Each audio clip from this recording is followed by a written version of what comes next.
All right. Hey there, everyone, and welcome to another episode of the Remarkable Coach podcast. I'm your host, Michael Pacheco, and today with me, I have Cheryl Benedict. Cheryl is a leadership consultant, executive coach, trusted advisor, and wise woman who partners with successful organizations to grow their leaders, guiding them in the midst of professional and organizational change and transition. Cheryl, welcome to the show, the podcast. Thank you. Thank you. It's great to be here. Yeah, it's a pleasure to have you. So let's just start out with a big, broad question. Short of that bio, please just kind of introduce yourself a little bit. Tell us a little bit about who you are and what you do. I'd love to. Yeah, I would say that on my coaching journey, I realized early in that it's useful to have a niche. And so my specialty has been the built environment, mostly engineers, architects, some construction, and been doing it for almost 30 years. I wrote a book about it, won an award for doing that. So it's been pretty cool. It's been a pretty cool journey. That's great. Tell us, so your book is The Wisdom of Transition, Navigating Change at Work. Tell us a little bit about the book. I'd love to. So in my work as originally as a career counselor and now as an executive coach, I've just found that I work with mostly individuals and organizations in the midst of change, be it organizational or individual. And I started to notice that there is a fairly predictable set of phases that you'll go through during a major change. That change is something that happens to us externally. Transition is a process that occurs within. It always begins with an ending. Things will never be the same again. I'll never be the same again. And then it ends with a new beginning. So the book really is filled with client stories. It's filled with a change and transition model that grew as I worked with hundreds, if not thousands, of clients in the midst of change. I love it. Something you mentioned there, it ends with a new beginning. Reminded me of a couple weeks ago, we had someone on the podcast who is a Disney executive, and she was a big part of the Lion King release, and it reminded me of the circle of life, which is what it kind of sounds like you're talking about there. It's starting anew and kind of going through that change cycle. I love that. Yeah, very much the circle of life. That's a great, apt way of describing it. Yeah. So tell us a little bit about why you got into coaching. You know, I could give a short answer to that. Is it okay if I give you the real answer? I would love that. I think that a lot of people who are intrigued with coaching wonder about that. And I think it's useful as a coach who has a thriving, successful practice to talk about it. So I first got my glimpse into this world when I was 25, and I was working for Avon Products as a shipping supervisor. Figured I would work there the rest of my life. I loved it. But then the entire organization said, we have to close. We have to shut our doors. All 560 of you are going to be unemployed. And they said, but we aren't going to shut our doors until all of you find a new home. Either we bridge you to retirement, we find you another job in the Avon system, or we'll find you a job in Kansas City, which is where I worked. So they said, Cheryl, would you run the Career Center? Would you be responsible for 560 of your fellow employees to land into a new job? And naively, I had no idea what I was saying yes to. I said, yes. And they said, sure, why not? You know, and they said, we won't close our doors until everyone has a job. So I quickly got up to speed learning how the heck do you help somebody craft a resume? How do you help them interview? How do you help them negotiate their first year's compensation? And loved it. But it took 9 months for the last person to walk out the door with a smile on their face saying, thanks. And then I looked at my brand new husband. We were newlyweds. And I said, ruh-roh, we don't have a job for us. Like, if we've been so focused on taking good care of all these people, what now? So we got a phone call from Paul Markovitz, who said, how do you feel about moving to Ireland? We said, are you kidding? That sounds like a blast. So we moved there, loved it. But when we came back, I thought, ooh, I wonder if I could do a job like that career center again, because Mm-hmm. that was so fulfilling. Weirdly, to help people in the midst of their greatest crisis, something about it I loved. Mm-hmm. So there was a brand new industry that had happened during the time we were gone called outplacement. Have you heard of that?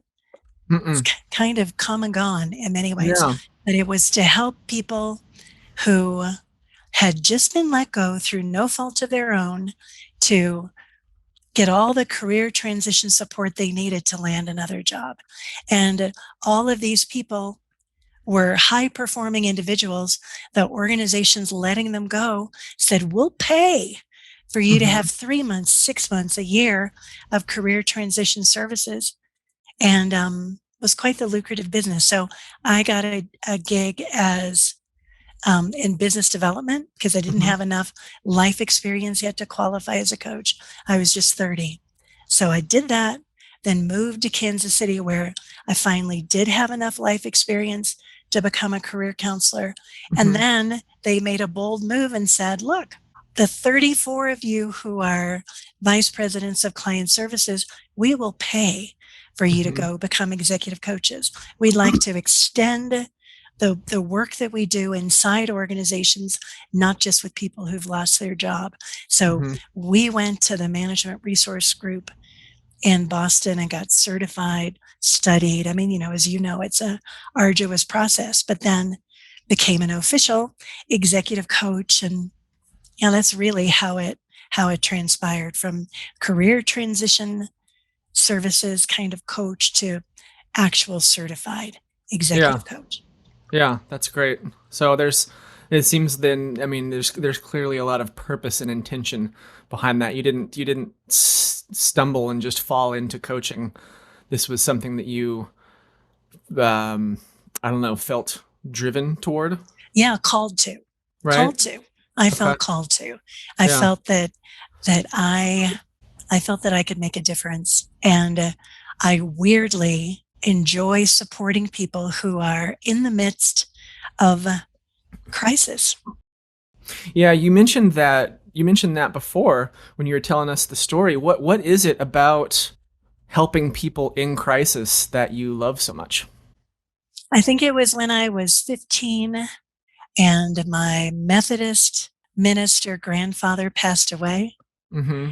And I asked the family if I could actually officiate at his funeral, Oh wow. which I knew was going to be a big deal. There were going to be thousands of people there because he was a Uh-huh. big deal. And something about that when I volunteered to do that, and I just knew that it was mine to do, that my life was going to involve helping others. Mm-hmm.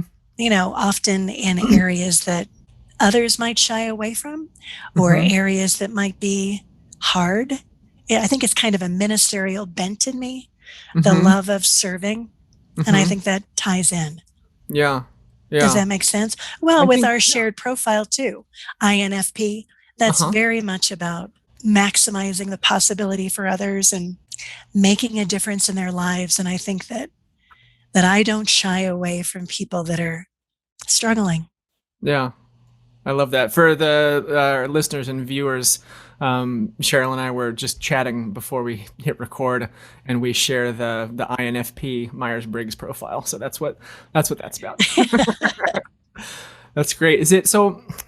Kind of specifically in terms of, I don't know, a subset of things surrounding kind of helping people in crisis. Is it the challenge that you love? Is it the act of comforting people, either in pain or in stress or in crisis, I suppose, in some way? What is it kind of? I'm having trouble putting my No, question it's a into great words. question. It's a great question. I think that it's actually weirdly a beautiful segue into why I felt called to write the book. Sure. So I just found that I've been a student of transition my entire life. Mm-hmm. Um, there's something about a major change that triggers this internal process that always begins with typically really hard to deal with emotion like Mm-hmm. shock or denial or anger or blame or worry or sadness. For some reason, I feel comfortable joining people there. And I would imagine it was meeting with 8 clients a day when Mm-hmm. I was the VP of client services, Mm-hmm. helping one person after another grapple with their self esteem, having just been kicked to the curb, having just been fired, helping them to find their center again, to realize they had a lot to offer Mm-hmm. another organization and to heal the wounding and the pain of having been let go and to accept it and then to move forward. I think I have to imagine that having 10 years of that, 7 or 8 clients a day, probably got me my 10,000 hours. Mm-hmm. It became just an environment that I was familiar with, and an area where I could really help people move from extraordinary pain to a renewed sense of purpose. Uh-huh. Does Yeah, that that's make great. sense? Yeah, completely, completely, Yeah. completely, completely. I love that. I love that. So who are your clients right now? You mentioned service and a love of service. Who are you serving right now? Well, I Yeah. decided probably 15 years ago Mm-hmm. that it was useful to have a niche, Mm-hmm. that as an executive coach, I was going to be most useful or most valuable if I would determine what's my target demographic, what are Mm-hmm. the organizations I want to serve. So I decided it's engineering, it's architecture. That's really where I want to focus. Mm-hmm. So I've worked with one organization for 12 years. I've been on retainer with them, coaching their leaders for Mm-hmm. 12 years and doing 4 leadership programs. We're embarked on one of them right now. And then an association, the Colorado Water Leaders, I've done their program for 9 years, the Texas Water Leaders 1 year, a couple of different water engineering firms Mm-hmm. throughout mostly Colorado. So I attended this think tank 2 weeks ago, and the guy said, niches equals riches. And I thought, I've never heard of that before. But for me, it's been true Mm-hmm. because with a highly specialized industry like engineering or architecture, they want to be coached by somebody who understands the business. Mm-hmm. So that's, I mean, I'm grateful I did that because it's really served me well. Mm-hmm. Mm-hmm. Yeah. So yeah, three things there. Number one, as a marketing professional myself, well done on niching down. That is just the number one smartest thing that most coaches can do. If you're a coach out there listening or watching this and you haven't chosen a niche, do that. A lot of people will say it feels like you're cutting your own legs off. And it does at first. It can feel like that, but it allows you to create, marketing messaging and whatnot that speaks directly to someone, to a specific person. So I think that's great. Good job there. Number two, myself, I started work when I was 19 at Intel and McAfee as a software and network security engineer, and then a computer virus researcher. So I love that you love engineering so much. And number three, what drew you to to engineering so much and architecture? I think it was just circumstantial. I was after becoming an executive coach, I got hired away by one of the first people I coached, Mm-hmm. and she made me the vice president of organizational development. And funny story, I had to fire the guy they had on retainer, paying him $5,000 a month because they didn't need him if they had me. Mm-hmm. So when they were looking for faculty for their consulting firm that focused on engineering and architecture, they Mm-hmm. thought of me and said, "Hey, would you be interested?" I said, "Sure, but I know nothing about engineering and architecture." They said, "No problem, you can learn." So, I mean, it Mm-hmm. was just a gift. I Mm-hmm. didn't plan it. I just fell into it. Yeah, good stuff. And I must have done a good job firing that guy for him to think about me as a potential faculty member a couple of years later. Yeah, yeah, that's great. That's great. Do you remember the specific details around how you managed to navigate that? Yeah, I think it was my first week there. And I just said, Joe, I am so sorry. This has nothing to do with the quality of work you've provided. I understand that's been exceptional, but um, they're paying me now, so they don't. They don't Hmm. need you. And I Hmm. stayed in contact with him because he had invaluable institutional knowledge as Hmm. I was moving into the Yep. VP of OD role. But one of the things I would also say around words of wisdom is that I discovered early on that I don't like the existential angst of having to worry about being paid. Hmm. So I would set up year-long contracts with Hmm. organizations. I only had to think about it once. Yeah. I found that to be very helpful to build a lucrative business. Um, then I don't have to always be worried about that. The other thing I did early on was I hired somebody who was brilliant, who found out what are all the different conferences that are happening around engineering and architecture and construction. We would find out what the theme of the conference was. She was a writer, so she would create a really good blurb. And then I would get brought in to do talks, which helped to establish subject matter expertise Hmm. and credibility, especially when I was brand new. I found that's a really lovely way to put your oar in the water. That's great. Yeah. That's great. What that I mean that transitions nicely. What other what other kind of struggles did you have when you maybe when you first started coaching, and how did you overcome those or navigate those? Crisis of confidence. I thought, how in the world am I going to begin a coaching relationship with someone? It's one Mm-hmm. thing to get certified. It's Mm-hmm. another thing to be looking at a leader across the table from you and think, wow, we're entering into a year-long coaching Uh-huh. relationship. How am I going to serve? So I flew to Houston to see my good friend Ann, who'd been a coach for 20 years. And I said, Ann, how do I do it? Like, I don't even know how to do it. She said, get certified in a couple of instruments Uh-huh. that you respect, like the Myers Briggs, maybe Uh-huh. StrengthsFinder, Harrison, so that you can begin with data.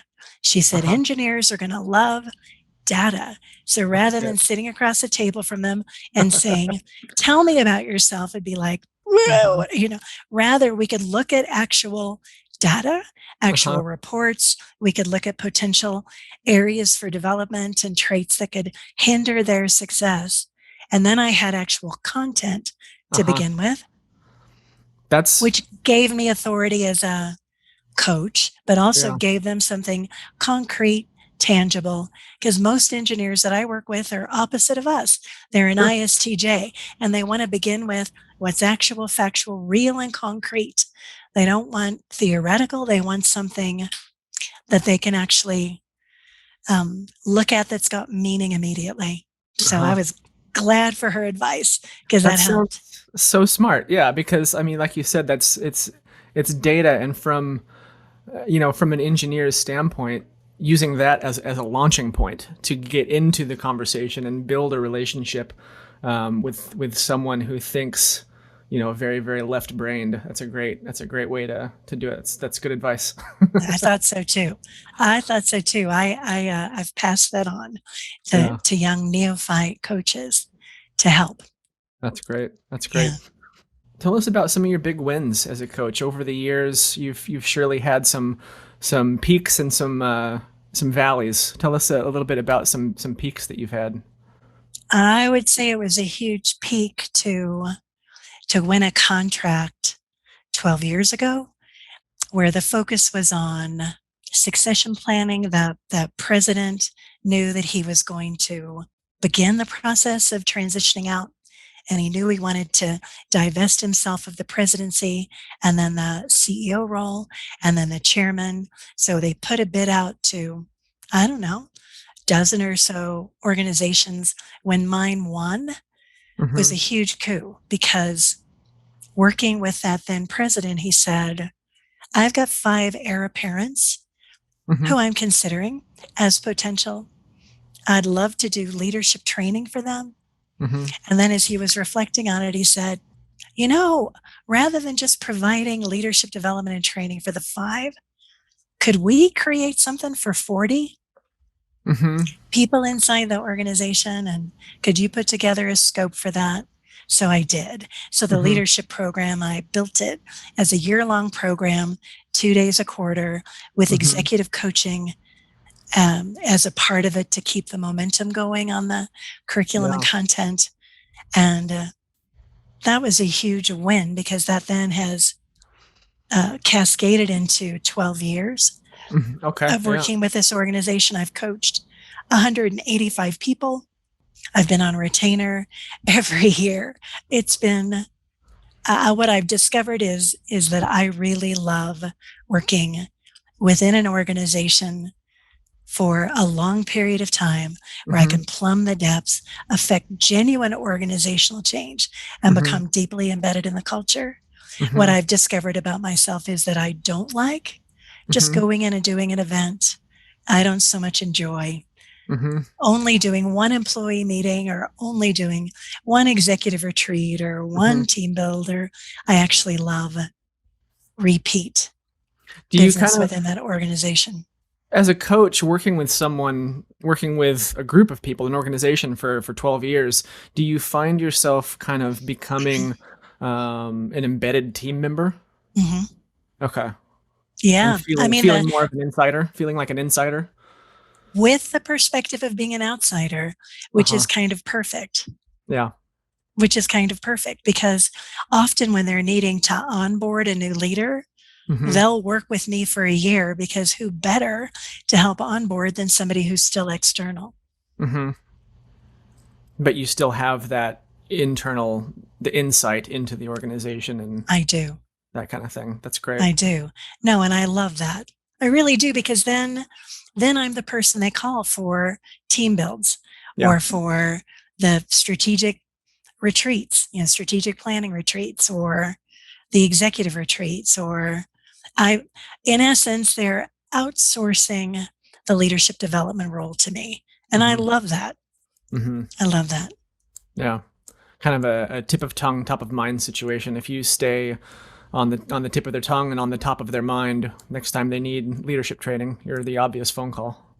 Well, and I'm coaching all of them already. So they're having a 1-hour coaching meeting with me every hour. So if it pops into their head, I think I'd like to do a team build, or mediation between two people that are in conflict, or whatever shows up, I'm the person they trust. Hence, in the introduction, I refer to myself as a trusted advisor. That's kind of ideal for me.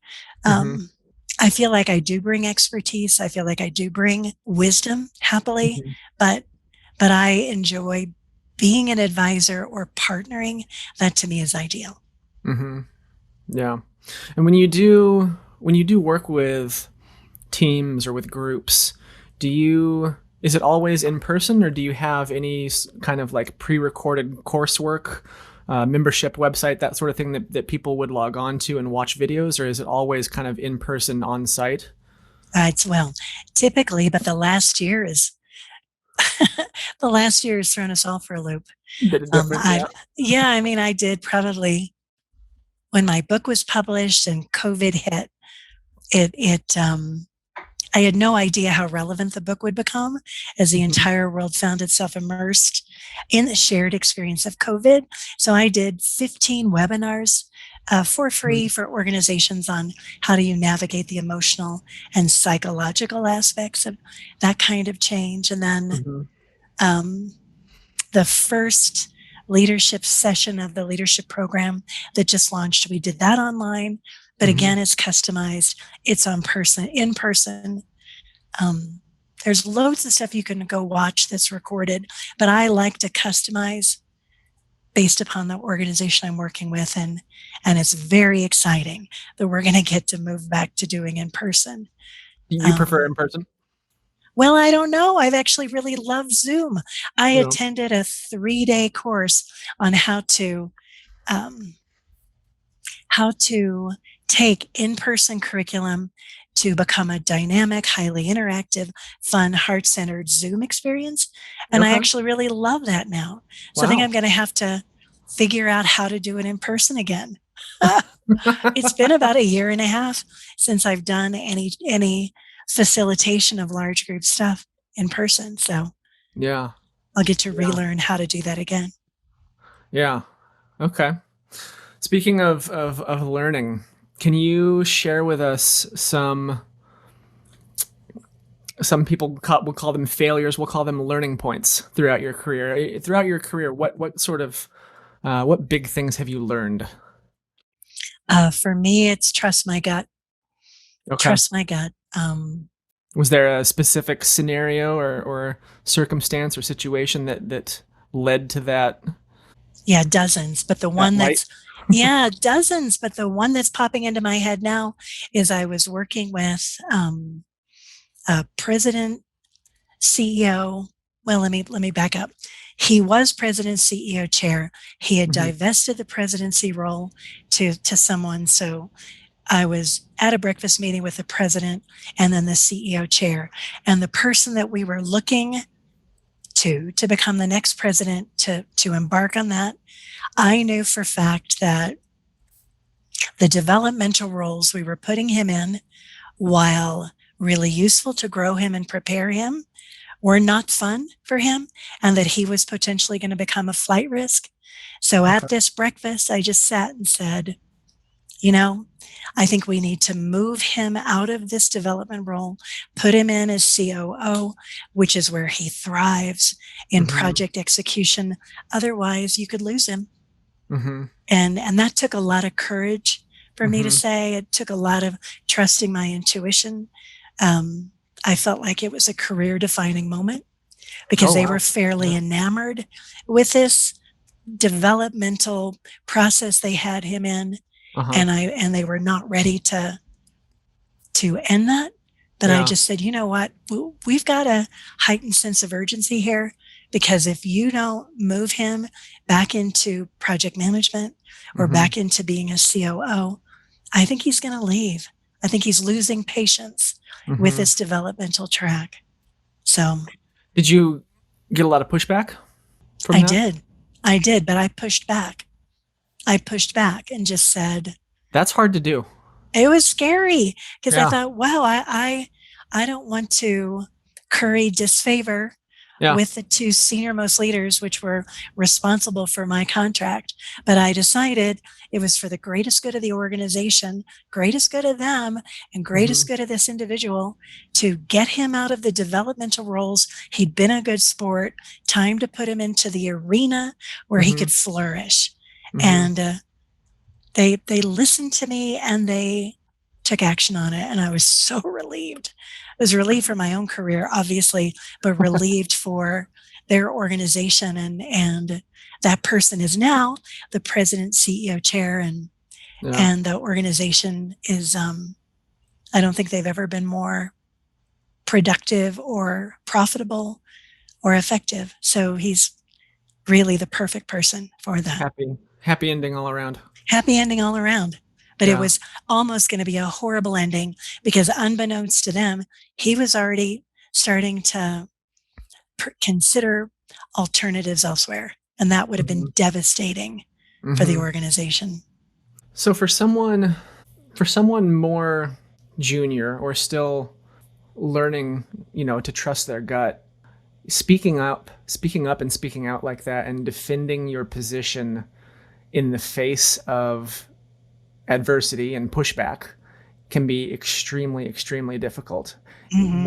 What kind of advice? I mean, short of the obvious, just trust your gut and do it. What kind of advice can you give, or what kind of advice might you give to someone in a situation where they see a situation, they believe one thing, they want to say something about it, but they're kind of scared too, or they're for whatever reason they're not speaking up. I would say, Michael, that you have to decide what kind of coach you want to be. Like Hmm. in my case, when I was becoming a certified coach, it was very clear rules about, are you a coach or are you a consultant? But in this particular situation, I realized that I was as much a leadership consultant as I was an executive coach. And that understanding that about myself and understanding that's where I wanted to take a stand gave me the courage to be more directive, Yeah. and to give advice. Mm-hmm. And instead of a typical coaching sort of scenario where you ask these beautiful open-ended questions that leads the person to their own wisdom within, I felt like the organization was going to be in crisis, and I had to be directive, and I Mm-hmm. had to be exacting in my communication, and I needed to create discomfiture. So I Mm-hmm. would say, back to your question, if you're more junior, it's identifying, are you going to go the more traditional coaching route where you become known as somebody who asks really good questions that Mm-hmm. leads someone to their own wisdom? Mm-hmm.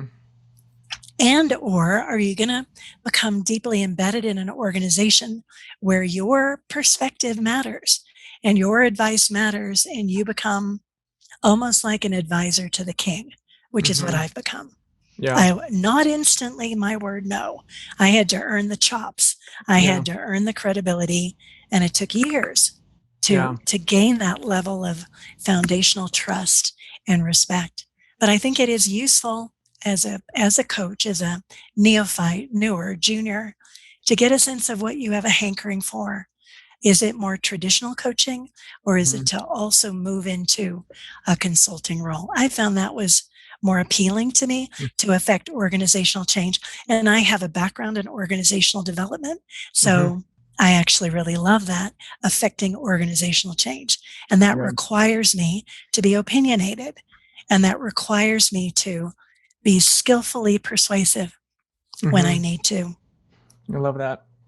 I love that you're kind of, I mean, maybe not intentionally, I don't want to put words into your mouth, but it seems to me as though you're kind of drawing a line in the sand and making a delineation between coaching and consulting, where coaching is almost therapeutic, where you're asking questions that will drive someone, as you said, to come up with their own answers. And consulting, you're more of taking on an advisory role. Um, I haven't I haven't heard it put quite so succinctly before. Yeah, that was an emphatic thing when I became a certified coach. Okay.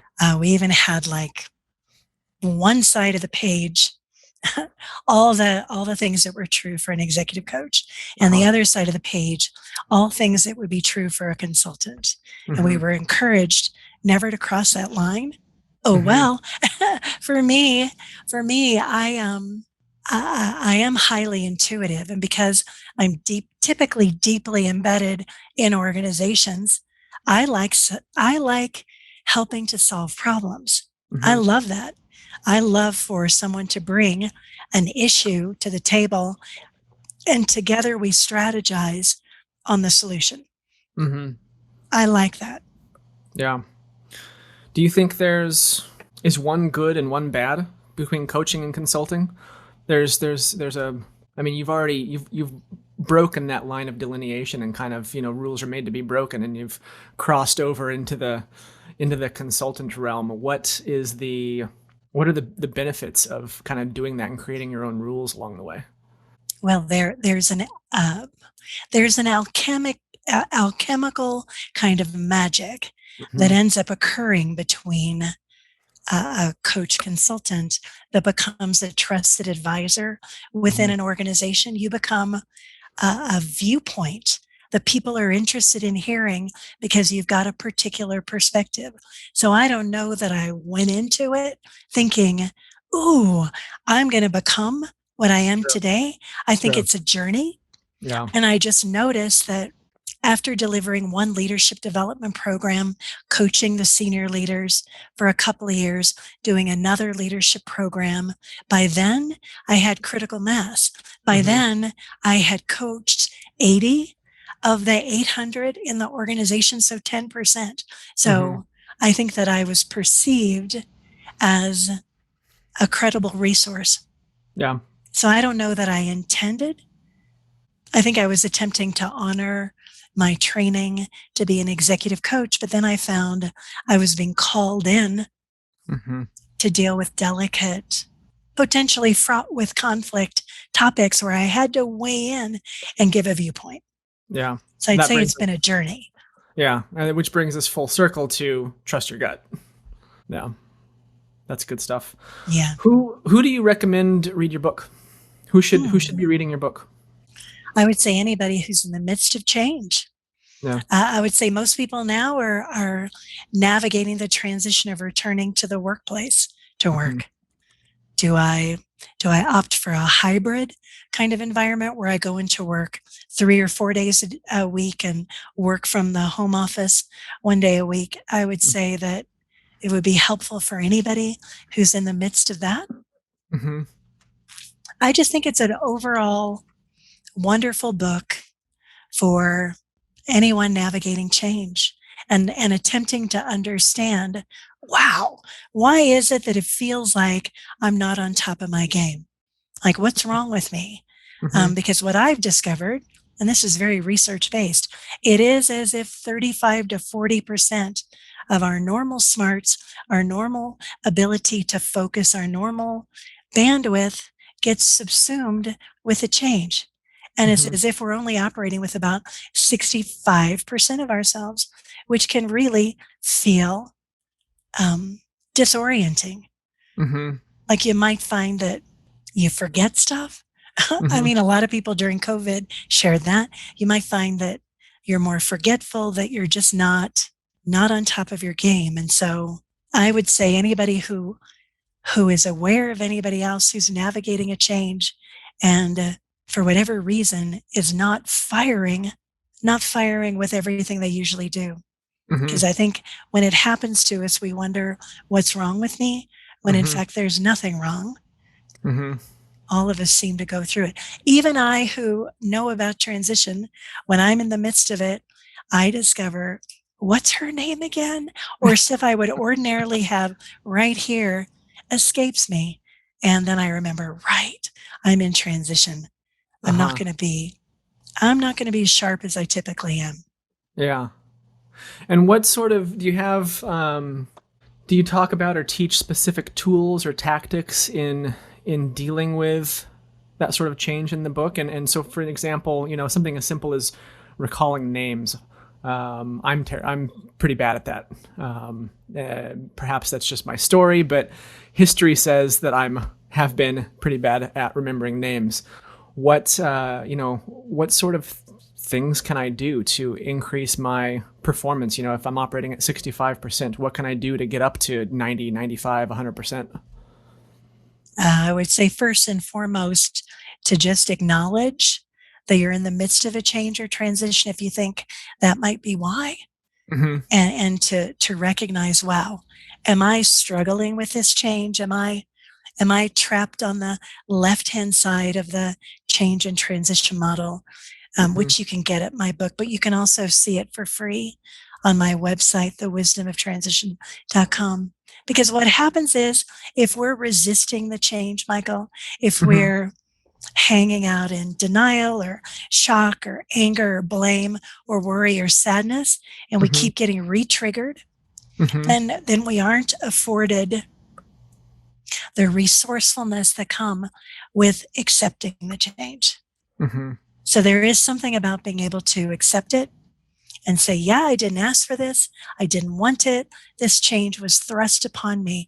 But if I can find a way to welcome it, accept it, then it seems like all of the resources we need to deal with that are there.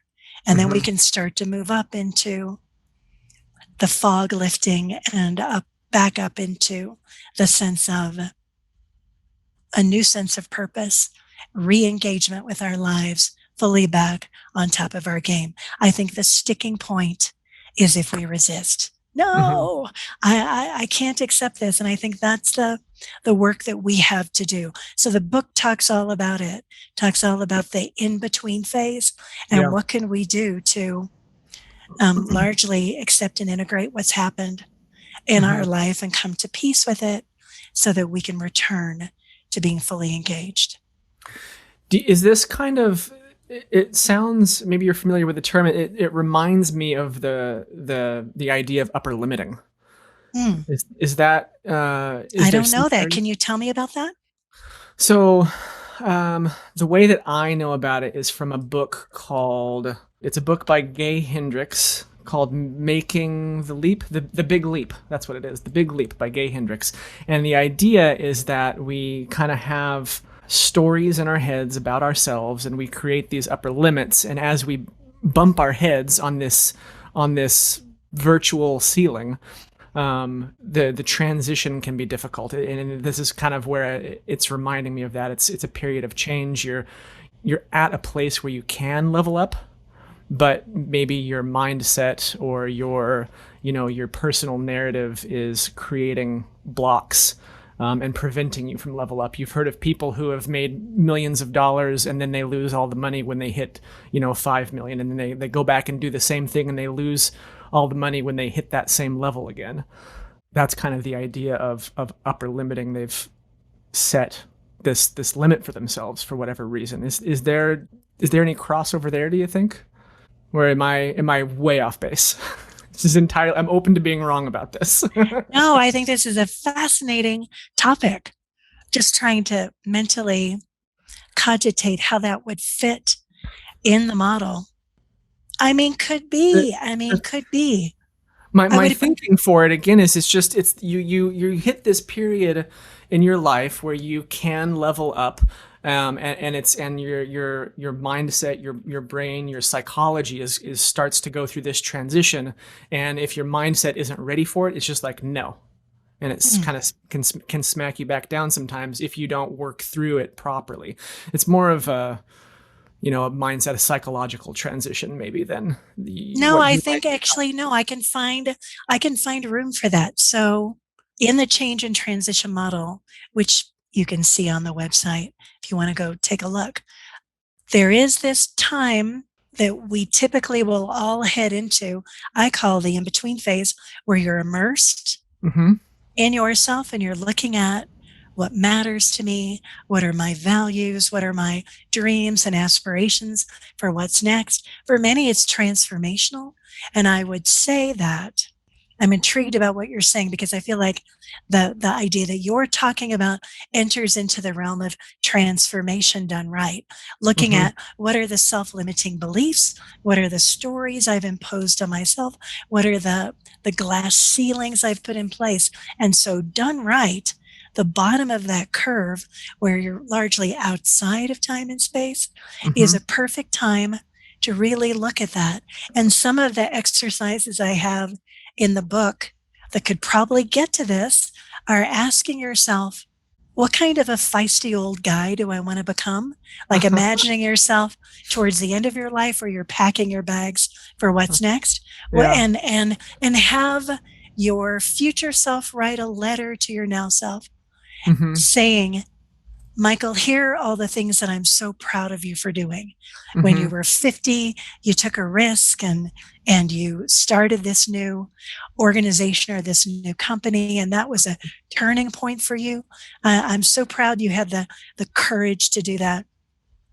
And that moment where you took 6 months off to backpack with your daughter, that turned the corner on your relationship with her, your marriage. I mean, I'm just obviously making stuff up, but something about writing a letter from your future self, kind of your end of the life self, to your now self, you can then go, wow, that part of me is so jazzed about what I accomplished. I'm not there right now. How can I remove some of the self-limiting beliefs, some of the things in my mindset that could be getting in the way of me maximizing this life?